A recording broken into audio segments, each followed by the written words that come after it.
ભક્ત ગોરા કુંભાર.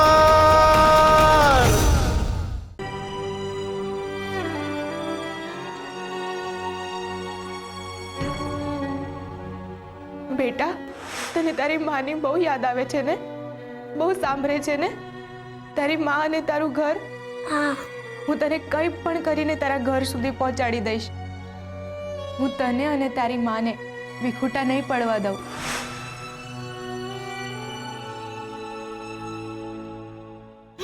અરે બેટા, ગરમ છે, તું દાજી જઈશ. હું આપું.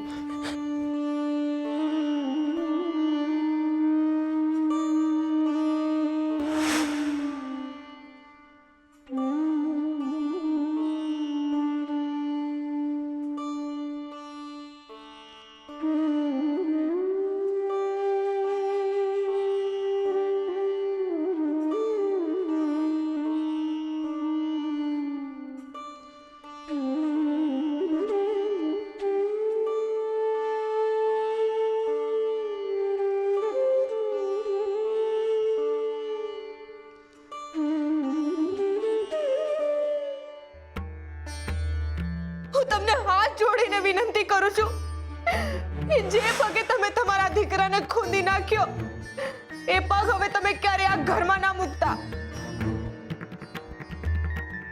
તમારા માટે હવે આ ઘરમાં અને મારા જીવનમાં હવે કોઈ સ્થાન નથી.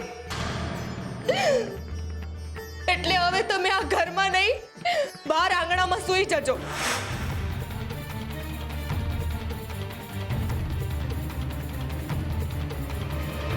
અંદર આવી જાઓ. હું તમારા માટે રોટલા ઘડી દઉં છું.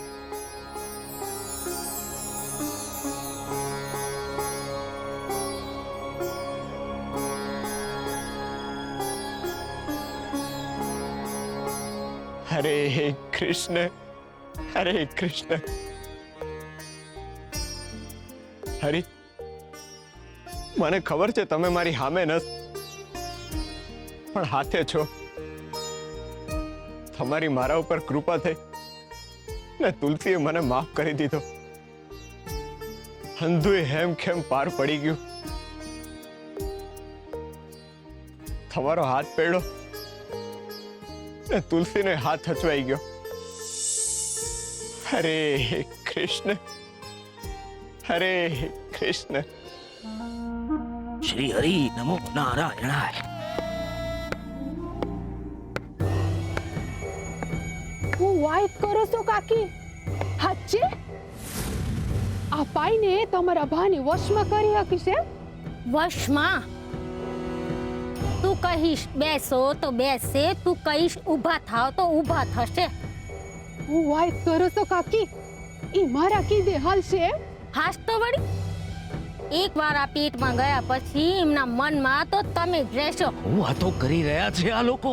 એમની હવાની ચામાં આ જડીબુટી ભેરવી દેજો, પછી જો શુરાભા તમારા વશમાં આવી જશે.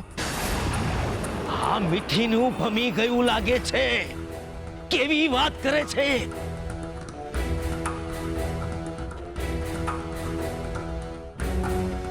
આ જો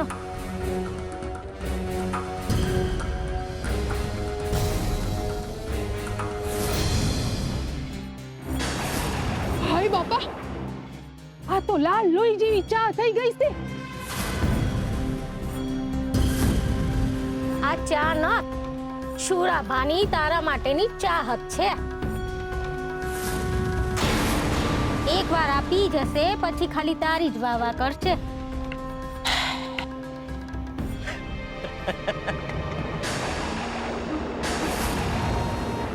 અબુધ, અજ્ઞાની ને મૂર્ખા છો તમે લોકો. શ્રી હરિ નમો નારાયણાય. પૂજારી બાપા, હું આવી હા.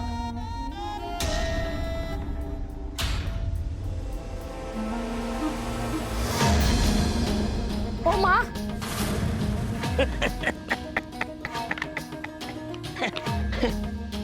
નવરા બેઠા નક્કામાં તુક્કા કરે જાય છે લોકો. આ મીઠીમાં હજુ એ બાળક બુદ્ધિ જ છે. શ્રી હરિ, પૂજારી બાપા ઉભા રહ્યો. હું તો ઉભો રહીશ મીઠી. પણ તું બહુ ઝડપથી આગળ જઈ રહી છે. હું કઈ સમજી નહીં બાપા.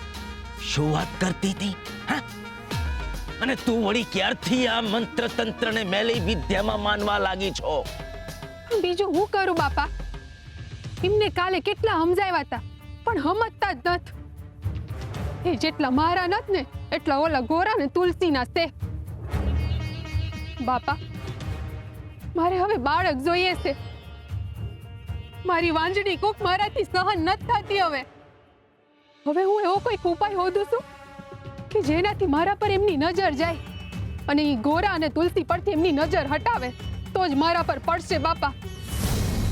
એટલે હવે એવો કોઈક માર્ગ ગોતું છું કે ઈ મારાથી ખુશ રહે. એટલે એના હાટુ મારે જે કરવું પડે ને ઈ હું કરીશ. અરે પણ એના માટે તું જે કંઈ પણ કરી રહી છો ને એ બધું નકામું છે મીઠી. તો બીજું હું માર્ગ છે બાપા? માર્ગ છે એક રામબાણ ઉપાય છે. પણ જવા દે, તને નહીં ગમે. ગમશે બાપા? અરે નહીં ગમે ને તોય ગમાડીશ. બસ તમે એકવાર કયો ખાલી. વિચારી લેજે બરાબર. હું જે કહું છું એ બહુ અઘરો ઉપાય છે. પૂજારી બાપા ભરોસો રાખો, હું કરીશ.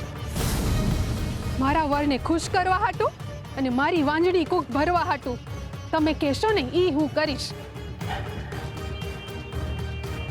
તો જા, જઈને ગોરા અને તુલસીને પાછા ઘરમાં લઈ આવ. હે હા હું કયો છો તમે? એ જ જે તે સાંભળ્યું. ગોરા અને તુલસીને પાછા ઘરમાં લઈ આવ. પણ આ કઈ રીતે શક્ય બને બાપા? ઘણીવાર ઈચ્છા પૂરી કરવા માટે અશક્યને પણ શક્ય કરવું પડે મીઠી. પણ કઈ રીતે? જા, તું જાતે જ જઈને એ લોકોને હાથે પગે પડી માફી માંગીને પાછા ઘરે લઈ આવ. એટલે શુરા પીગળી જશે. હા હું બોલો છો બાપા તમે? આવું તો મારો દુશ્મન જ મારા માટે વિચારી શકે. શ્રી હરિ નમો નારાયણાય. મીઠી, હું તારો શુભ ચિંતક છું. પણ આ તમે જે કહી રહ્યા છો ને બાપા એનાથી ખાલી મારું અશુભ જ થાહે.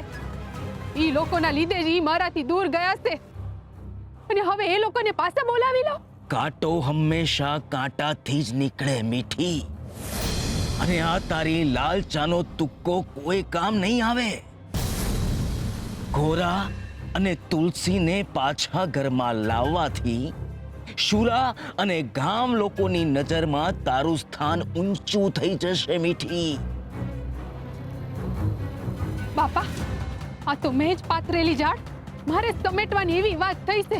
હા, પક્ષીઓને પકડતા પહેલા એને ચણ નાખવું પડે. શુરા અને ગોરા બંનેને હું નાનપણથી ઓળખું છું. એકબીજાના જીવ છે લોકો. ગોરા અને તુલસી જેવા પાછા ઘરમાં આવશે એટલે શુરા પણ તારી નજીક આવશે. અને આમ પણ ગોવિંદના ગયા પછી તુલસી બહુ બિચારા બહુ એકલા પડી ગયા છે. એમને પણ હૂંફની જરૂર છે. એટલે તમને એમના પર દયા આવી રહી છે એમ ને? દયા તો ડાકણને ખાય બેઠી. પણ મેં જે કહ્યું છે ને એ તારે વિચારવાનું છે અને એ વિચારીને જે કહ્યું એ કરીશ. એટલે શુરા ખુશ થઈ જશે. સમજી? શ્રી હરિ નમો નારાયણાય.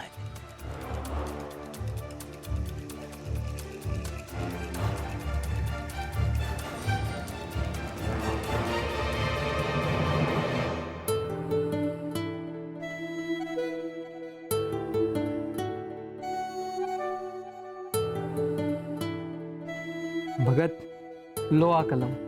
તમારા ભાઈબંધે કહ્યું છે કે આ જ તમારી દીવા દાંડી છે અને એ જ તમને એમના સુધી પહોંચવાનો રસ્તો બતાવશે.